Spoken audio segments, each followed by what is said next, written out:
the World Economic Forum here in Davos. I'm at the Climate Hub, where the conversation is a little different here, but it is very critical for our survival. It's food. And to talk about the food experience, various things associated with food, local foods, I have two lovely ladies with me, Sarah and Sandhya. They are from the Future Food Institute. Yes. So Sarah, tell me about the curation about this entire event, because of course food connects people in every language, right? Connects people from the heart. So tell me about it. Food connects people, but overall we love to use food to connect people, issues, environmental stewardship and health. What you can touch here at the Climate Hub is all connected, and it's talking about that. We are here not just to talk, we love to act, to make our hands dirty, to work with the communities, to work with farmers. I've been always here at Davos hearing lots of things about food system transformation, and we love the Climate Hub, because the Climate Hub is the epicenter with makers, the makers that are trying to give an alternative, show that we can live in a regenerative way and overall act all together in a regenerative way. Are meeting here. Look at here, lots of people. Yeah. So this is the place to be, and we are very glad because this year we joined forces with the Climate Hub, and we are also inspiring people tasting. Every dish tells a story. Every dish tells the story not only of the ones who have been cooking the dish, but the people that have been growing this food. Why this food is good for you and is good for the planet. Remembering that each time we are gathering around the table, we are honoring our past. We are celebrating the present, yes, but every bite connects us to the future. Absolutely, and that's what I wanted to ask Sandhya as well. Also, thank you so much for sharing that with us, Sarah. But I want to ask you, Sandhya. Yes. You've curated this Yes. entire food. Yes. What's been the thought behind it as we go through the Yes. next few days at the World Economic Forum? We Take can me start through food. tasting the food, I think. Yeah. So we're gonna let's go start taste with the food. Yeah. So Sandhya, you are going to make me taste all this, right? Yes. What is this? And also tell us a little bit before we, of course, get into the tasting bit. How has the menu been curated? Okay. How is it different? Okay, so what we're doing here is every day from 4:30 to 6:30 we have something called as the happy hour, and so we wanted that not just to be about food, but about food being a kind of language where they can talk about all the issues. It's kind of an icebreaker because everybody has difficulty getting into difficult conversations. They don't want to get into difficult conversation.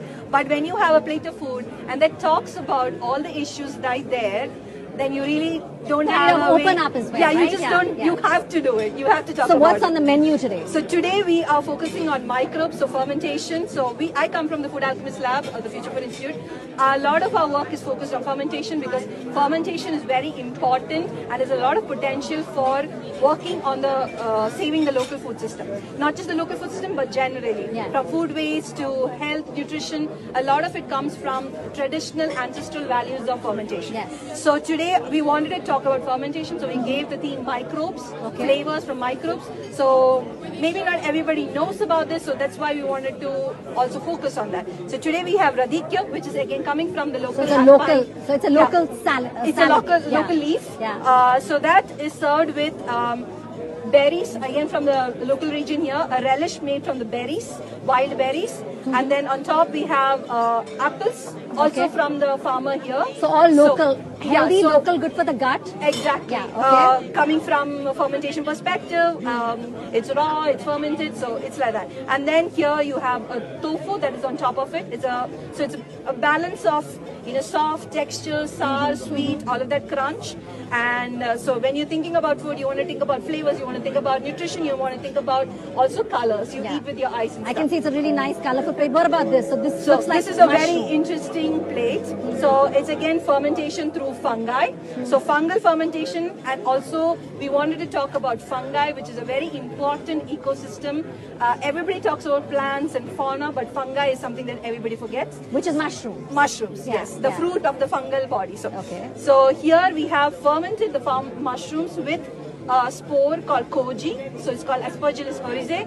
So it's a type of fermentation used for making shoyu, like soy sauce, miso, and all of those things.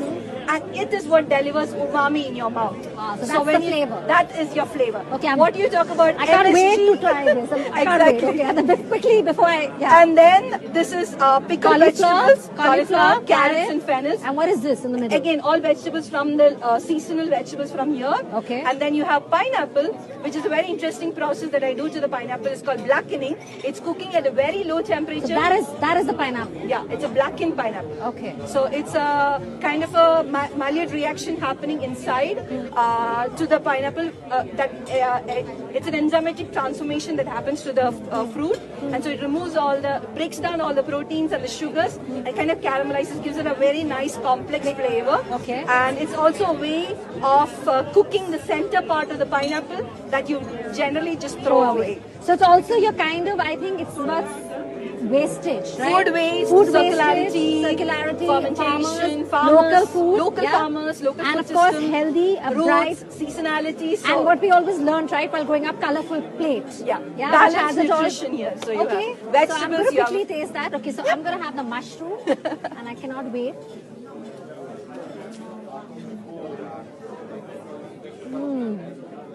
So we are asking everybody a question when they are having the food. So today's question is, how can microbes, the fungal ecosystem, help us redesign the food system? No, so we already know we have created so many problems in the food system, but how can they help in redesigning it with health, with flavor, with sustainability at a large scale? Yes. Not So you've done microbes. Quickly, if you can tell me what are the plans for the other days? So yesterday we had roots to the soil. So starting point of our day one was roots. So we had smoked beetroots, pickled beetroot, fermented beetroots, carrots. So everything that comes from the soil to give and valorize the farmers who work with the soil. So that was the main goal, to start with them, because they are a very important stakeholder in our food system, and not many get represented. So